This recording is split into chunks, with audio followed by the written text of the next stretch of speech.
ఉపకారి. సిల్లంగేరి గ్రామానికి వరద వచ్చింది. గ్రామస్తులందరూ గ్రామం విడిచి సురక్షిత ప్రాంతానికి వెళ్ళిపోతున్నారు. అక్కడికి పోవాలంటే పడవ మీద నది అవతలికి వెళ్ళాలి. ఒకే ఒక పడవ ఉండటం చేత అందరూ అందులోకి ఎక్కారు. అయితే సోమయ్య అనే పిసినారి ధనికుడు, ఒక బిచ్చగాడు మిగిలిపోయారు.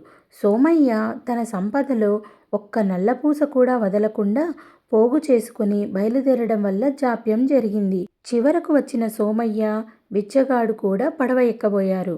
కానీ పడవవాడు ఇంకొక్క మనిషి కంటే పడవ ఎక్కటానికి వీల్లేదు. పడవ మునిగిపోగలదు. ఇద్దరిలో ఎవరిని ఎక్కించుకోవాలో పడవలోని వాళ్ళే తేల్చండి అన్నాడు. ఎవరికీ ఏమీ ఉపయోగం లేనివాణ్ణి వదిలేస్తాం. బిచ్చగాడిని ఎక్కించుకో అన్నారు గ్రామస్తులు. గ్రామంలోకెల్లా ధనికుణ్ణి నేను. ఆ బిచ్చగాడి కన్నా ఉపయోగం లేనివాణ్ణా అని సోమయ్య అడిగాడు.